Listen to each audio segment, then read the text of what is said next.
ما دبرتیم خمودا در قدام میکنیم همش خوب میشه انشاءالله شما فکر نکنید که انشاءالله این برادرمون ترجمه سوی سخن کرده فهمیده مرا گفتن که کدام هم خیلی کرده است. السلام علیکم و رحمت الله و برکاته برادران و خواهران عزیز. الحمدلله رب العالمین. ما اومدیم پیش مادر تنها نیست، همه برادرایی که زنگ میزنه مادر خیلی خوشحاله که شما از حال مادر ما با خبر هستین. این مادر برای همه ما مادره. پیامبر صلی الله علیه و آله چی گفت؟ این اومد یک تنه.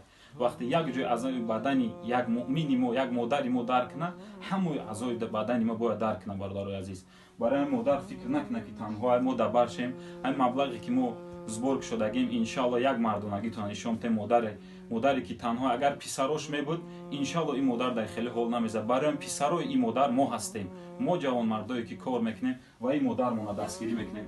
انشالله یک فرزند داره در زندان. برای مادر برادر جونو یک دستگیری کنیم این مادر. انشالله مادر در حق همه دعا میکنه. خیری که در این دنیا میکنه الله پاداش در آخرت الله وعده کرده است که صابرایی که در این دنیا مؤمنایی که خیر میکنن از نعمت حلالشون انشالله پاداش ما در آخرت میتم.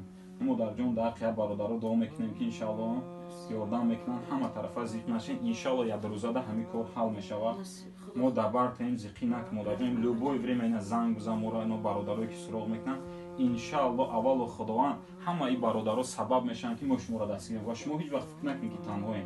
انشالله این درد الله داده است. الله سبب کرده بنده‌های نه برادرایی که ما را دیده سن اینا سبب میشن که شما شفا میین. در شما فقط همه بودیم دوستان رو در دبی می‌چنیم. خودش همه برای روح تاکی کنه همه بودن تو اسلام بعد از این کنیم. وقتی که بوی بدل میشه بله و وقتی که نمیشه خود رو میخونیم بگیم مثلا همه سلام خدمت کنم. من میرم امید نداشتم که مثلا داریم انشالله مادر جون همش خوب میشه.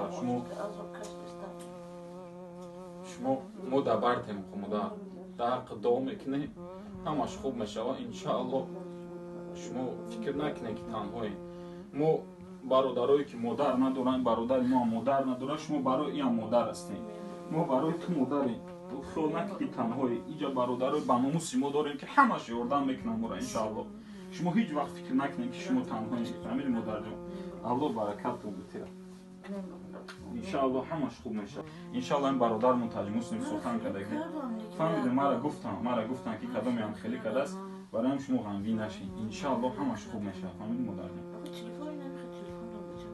برادرای عزیز، مادر ما اگر خش تبور میداشت مادر در این حال نمیزد. مادر در مسکو کار میکرده است. چند سال برای پسرش در زندان یاردم میکرده است. نه که مادر همین حال در غلطی دیگه کار کردن نمیتونه. اگر نه دم او احتیاج نداشت مادر ناموس داشت خودش کار میکرد با همین سن سال پیش خودش کار میکرد بچه‌ش هم یاردم میکرد در زندان. نه که اما حاضر در این پستی زده است که نمیتونه را گشته. برادرای عزیز، برای یک جوان مردی تو نشون تا مادر را دستگیری کنیم. حال مادر هم میبینی غمگین میشه. بگذار بفهمین که مادر شما در این پلاژن زده باشه شما همچون فرزند در جاتون نمیستین. اسم میرین قرض میکنین قواله میکنین که مادرتون دستگیری کنین. برای این مادر برای ما همچون مادر باشه. الله برکتتون بده.